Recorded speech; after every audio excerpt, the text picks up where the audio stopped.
For now, Rajat Rajgharia is with us from Motilal Oswal Securities. Rajat, hi, good morning. Thanks a lot for joining us.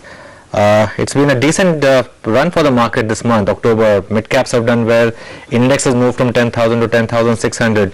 Your thoughts on whether this is just a strong counter-trend rally or is this a new trend? Hi. Well, I think right now markets are just kind of oscillating between the two near-term trends. One is, of course, no one expected this $20 oil price drop to happen so suddenly, and it's very obvious that to some extent it brings some momentum back to India. And second is the elections. So I think over the next few weeks you are going to see these two trends largely determining the markets, and the range of the market could just be slightly more big than what we have been talking to, because these two events are something where people are still yet forming view, and that is why you are seeing this markets rallying, from the lows by almost about 6-7%. But I think you will see the upsides right now being capped till the time you see the state election results coming on December 11th. Okay. Well, yeah, those things would be capping. Good morning, Rajat. Thank you very much for joining us. Besides the election and the near-term disturbances, growth appears to be a disturbance. Until now, I mean, see, maybe about a quarter ago, we still thought that we could be doing very well in terms of earnings growth.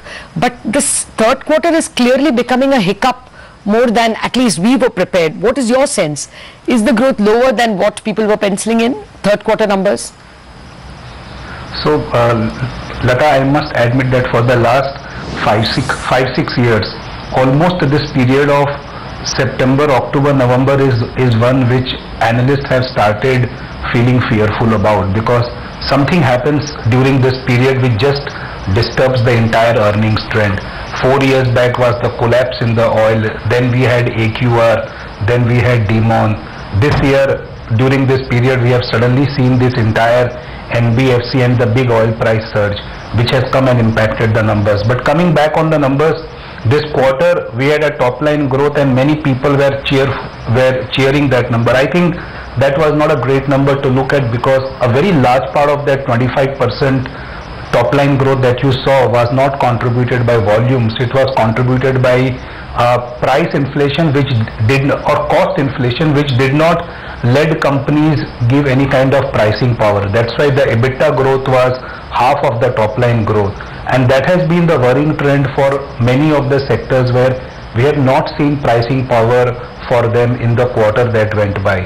So the only earnings recovery that you are going to see is basically going to see from cost coming down as you've seen currency stabilizing and global commodities correcting. But from an earnings point of view, right now we are at sub 4% corporate profit to GDP. This is as low as I can draw for the last 15 years, right? And many of the sectors are actually making negative contribution to the earnings pie right now, right?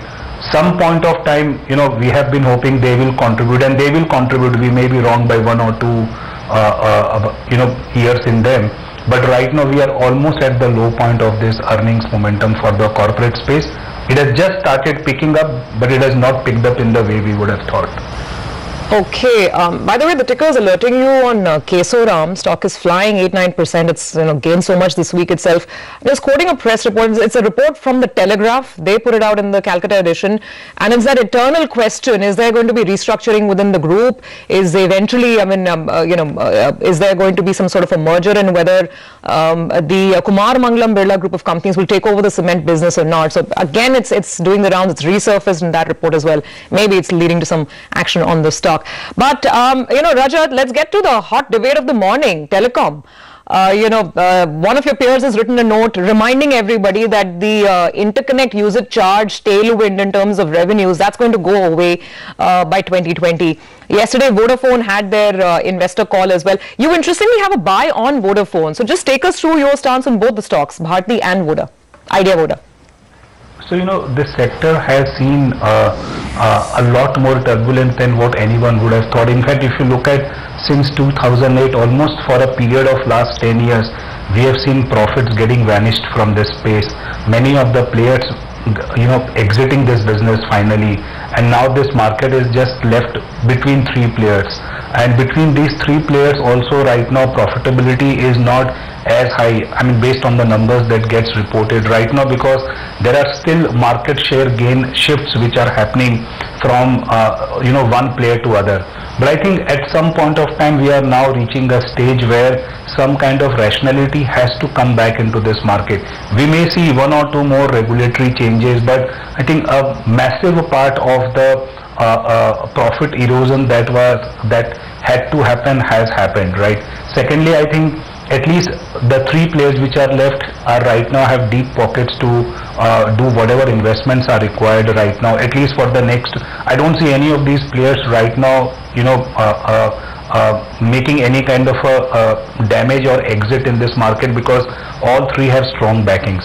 I think the thesis is that at some point of time the players do start caring about pricing, the overall volume growth, the market, the opportunity, everything exists.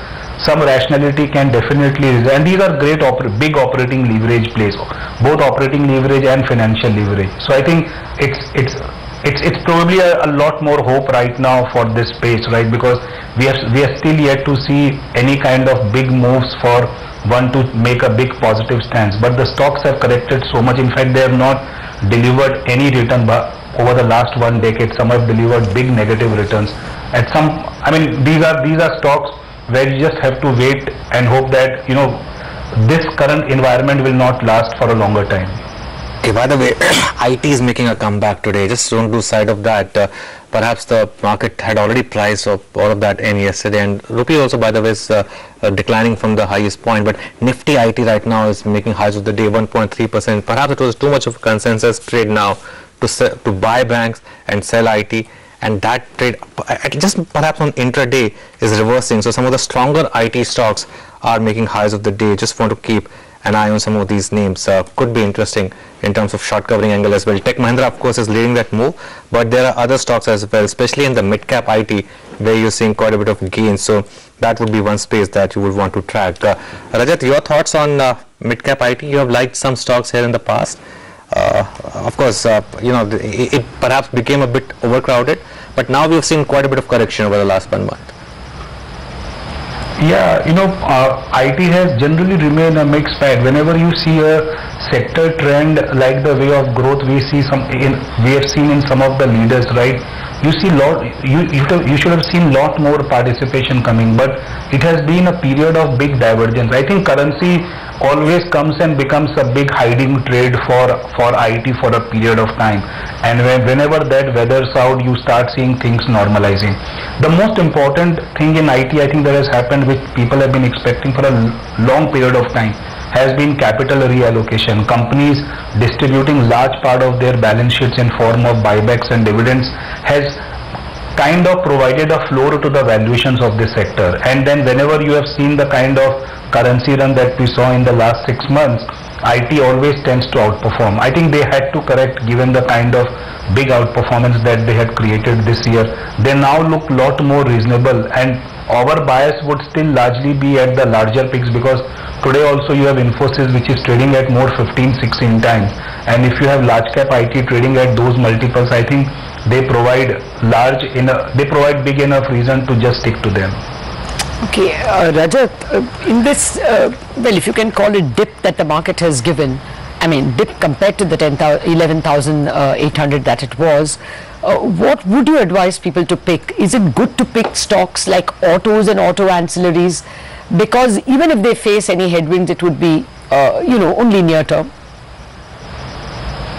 So, Lata, while you guys have been tracking it so closely, while the Nifty has dipped just about 12-13% from its high, the broader markets have dipped by almost between 20 to 30%, whichever index you want to pick up, mid cap or small cap. But I think whenever we see corrections like this, it's very important to take a stock on where are the trends flowing from a business point of view.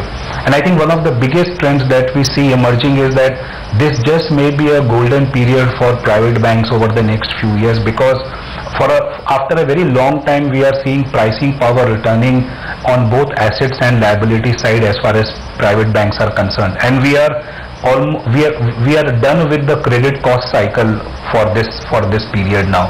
you can probably expect multiple rounds of upgrades happening for many of the private banks. And the reason why I'm saying private banks, because we are still hazy about what outlook to form on PSU banks, given that there are few other issues also. And there are 6-7 private banks only that you can pick around with. I think they will do very well. They have a long way. They have a strong earnings growth momentum ahead for them, and in many cases the valuations today are lower than what they were 6 months back. Within autos, I think the move has to be more selective now, because it's no more a sectoral call. You'll have to look at products. Two-wheelers, you may see volume growth, you may not see profitable volume growth for them for at least next few quarters. I think four-wheelers, Maruti probably still looks better post this correction. Mahindra looks better. Auto ends, again, I am just slightly doubtful about what kind of pricing they will see, given that the end users themselves are seeing pressure on their margins. So I think it's going to be a lot more selective in many sectors right now. But from a theme point of view, I think private banks looks like one of the best places to be in now. Rajat, before we let you go, we discuss almost all key sectors. Consumer, what would you buy? Because what Q2 told us that if there's any earning disappointment, then this market is not willing to be charitable. Case in point being how Page Industries reacted. Yeah, so I think one is of course earnings disappointment, and second is when you value stocks at 70-80p, you also need to figure out what earnings growth you are factoring in, right? I think markets just became too fearful about the rest of the spaces, and a lot of the money just flowed in. I mean, we had a growth holiday in the entire corporate sector. So these companies, even if they were growing at 15-20%, they got valued at 60-70 times. It's very important to buy these stocks at some multiple from where at least you can capture the earnings growth in that multiple for your stock return. We have changed ratings on many stocks over the last 2-3 months. I think our preferred picks in the space would still largely center around Britannia. Marico is something that we had upgraded recently. We are very selective right now. It's like autos, where right now we are not taking a sectoral call. We are taking more bottom-up stock-specific call, where we think that the growth outlook is good and valuations today are reasonable than what they have traded in the past. Okay. Well, very quickly, a final question. Rajat, how is the debt market looking to you now? Is the worst over? It has managed to survive the scare? Well, the good thing is that the people who could have made a difference to the debt market, be it government, be it some of the larger banks, or to a great extent RBI, a lot of them have come together to provide a lot of relief to the market, right? And once you acknowledge the problem and start addressing part of them, markets also help. So I think a large part of the problem has been resolved. We have started seeing many of the companies issuing press releases on a weekly basis about the kind of liquidity mobilization that has happened. I think if another 2-3 weeks just goes by and you see the December 11 event behind of the elections, you will start seeing focus shifting back to the core fundamentals again. While liquidity is of course a part of that, but I think the scare that we have seen over the last 2 months should largely be behind us. Okay. Well, that one definitely hopes so. Thank you very much, Rajat Radgaria, for speaking to us on a range of topics and of course on stocks where you would take shelter. Well, we are continuing with this discussion on the debt market and the NBFC and housing finance space. We had the Aviation Minister Jayant Sinha